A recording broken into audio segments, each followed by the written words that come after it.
For this question, I chose Middle-earth from the Lord of the Rings series, specifically Mirkwood, because it is so exciting and so beautiful, and I would never have a dull moment there.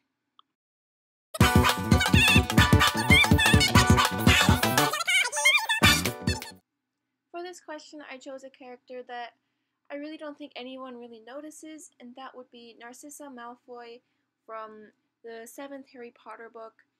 Her love for her son is just so deep and so inspiring, and even though she may be on the wrong side of the war, she's just so beautiful, and I can't believe no one sees that.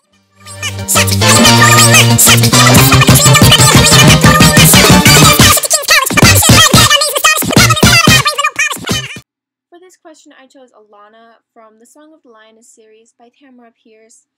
And Alana wants to be a knight in a time when there just aren't any girl knights.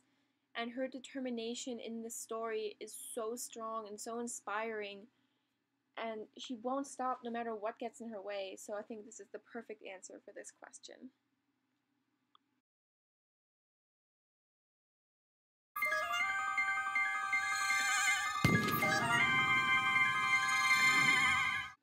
I think the obvious answer for this question is Dobby from Harry Potter, but everyone says Dobby, so I'm going to choose something different, and I'm choosing Romeo and Juliet, both of them, because the way that they died is just so sad, and even though it was so sweet how they did, I just feel like they shouldn't be dead, and that was just wrong.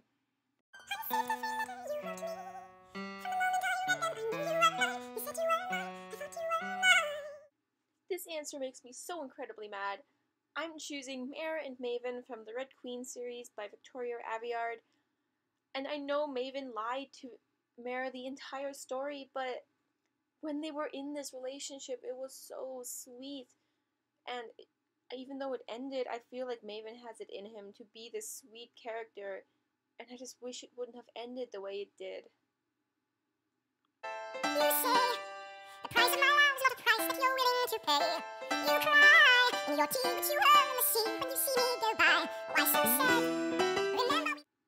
So this was actually really hard to come up with, but after a lot of debate, I chose Smaug, or however you say his name, from The Hobbit, because he has some sassy lines, and he's not exactly the evilest thing in the world. He's actually pretty funny.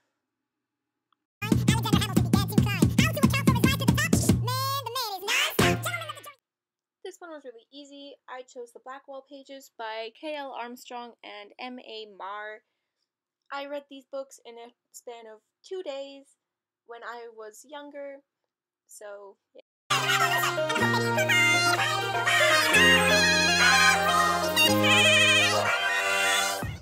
For this question, I chose the Game of Thrones series by George R.R. Martin because it's pretty self-explanatory. They have different points of view. Every chapter is a new person, generally. Let me tell you what I wish I'd known when I was young and dreamed of glory. You have no control who lives, who dies, who tells your story.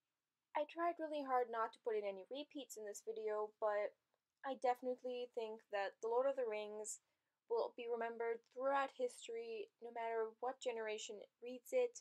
It's just so timeless. It really has something for everybody.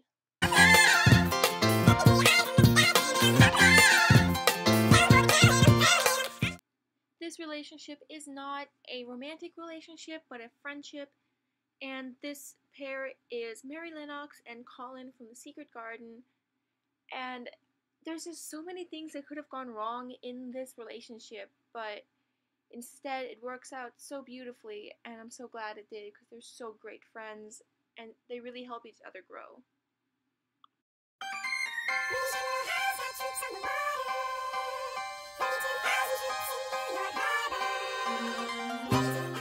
For this question, I am not shipping Sherlock and John Watson together like a lot of people would and a lot of people do in fandoms.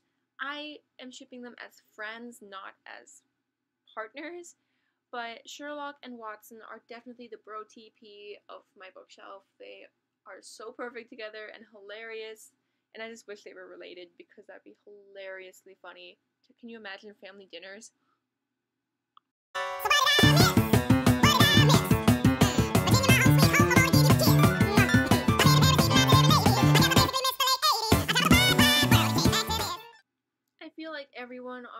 YouTube has read Throne of Glass and the entire series that goes with it, but I haven't. I still haven't, even though I filmed this video now and realized that I should, and I have the books. I just haven't read them, so please don't kill me, please don't blow up the comment section. I will get to it, I promise. Pray Lord, show me how to say no to this. I don't know how to say no to this. Oh my God, she looks so helpless. Everybody say hell yes. Lord, show me how to say no. I think my guilty pleasure would be the Edge Chronicles, but I'm not quite sure. I'm definitely not sorry, I'm not hiding that I read them, but they are children's books.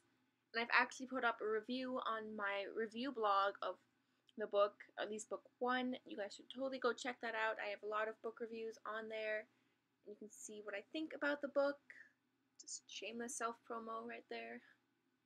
But this book is really great and I love it so much. But again, it's like 2nd grade level. 1, 2, 3, 4, 5, 6, 7, 8, 9. It's the 10 dual commandments. It's the 10 dual commandments. So my favorite fight scene by far is the book If I Stay.